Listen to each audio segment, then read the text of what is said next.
2017, he left as a housing minister. So if you want to clear up the tables and everything, that one should be brought to book. So, a former minister. I'm telling you, based on what we have over 335 units, houses that we're supposed to start building in Imo State. But as I'm talking to you now, that project is suspended because of some personal issues and the rest of them, because this one is not from this party. They even asked us that, but I'm not just engaging in something that I don't know, sir. So, okay. Some people would say that this is personal vendetta, that you're angry because you didn't. Yeah. If I tell you many money that went thrown under the tables and the rest of them, starting from the former man that died, Abakari, that died from the office, up till now. And because of personal interest from governor of Imo State and the rest of them, they refuse to release this job. Right, because of this project. This accusation is getting wider and wider. More names have been dropped. I'm not going to allow you to continue to drop names on air. You know what I would do? Let's not do this. I will personally come and see you. I will drop some documents that will shock you. That would be better. That would be better. Thank you very much. We don't label or slander anyone on air, okay? Let's not do that. Thank you very much for your contribution to the conversation. But this goes to speak about the levels of corruption, again, in different ministries. Now, if you had those substantial evidence, as you say, what stops you from going out to court? What stops you from going public with this, in the sense of putting it out the way that other people have put? I mean, just 585 million naira is what has made the president suspend the Minister of Humanitarian Affairs. That's small money to them, right? But the thing is, if you put 500 million plus another 500 million, what do you get? 1 billion. 1 billion. And imagine that you do that in 6 places. Okay, 500 million here, 500 million there, 500 million here, 500 million there. Before you know it, you have 3 billion naira stashed away somewhere. And sometimes this goes on, it goes on like this for years in one ministry. You see how they share contracts? Now, the company belonging to the Minister of Interior has been fingered in this Ministry of Humanitarian Affairs issue or scandal. They say he got a contract of close to 500 million. His company where he's a shareholder, even though he says, I'm not aware of all these things, I'm not involved in it, I resigned and all. His company got that contract. So this is what goes on. Well, I give you a contract, you give me a contract. I give you a contract, you give me a contract.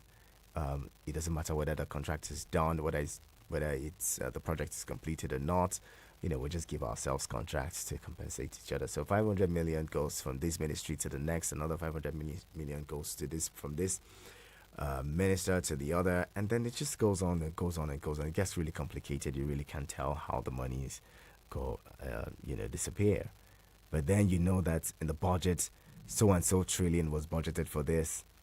So let's say 10 ministers benefit from each other. At the end of the day, each of them getting maybe 2 billion or 3 billion from each other. What am I even saying? Is 3 billion naira money to these people? It is not. I mean, a lot of times, before they consider it money, it goes up to 5-10 billion naira. All right? And when these things happen, that's how the trillions of naira budgeted for projects are frittered away. I'll bring in another caller and we close it up. Hello, good morning.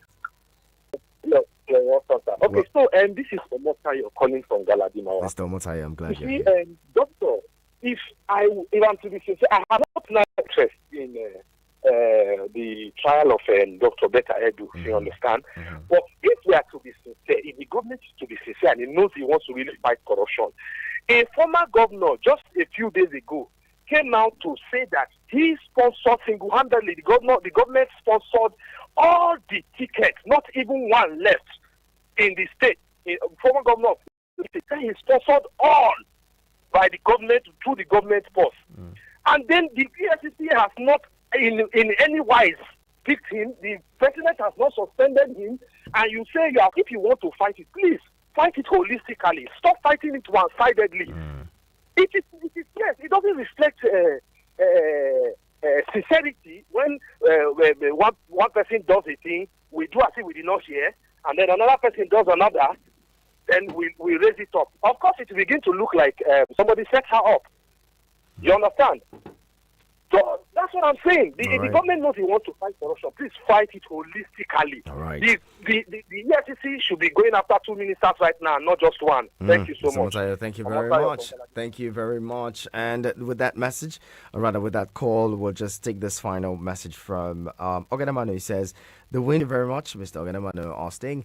And I'll say a big thank you to every one of you who has been a part of the conversation. Again, let's do a part. If someone is trying to get you involved in corruption, say no, run away. Because the truth is, at the end of the day, it seems like every one of us. It just seems like every one of us has a mindset to, or has a tendency to be corrupt. But in your own little way, prove that wrong. Prove that theory wrong. Work hard enough to not get involved in corruption. Build your personal brand to be one that's corruption free. One step at a time, we'll get there. Thank you to everyone who's been a part of the conversation this morning.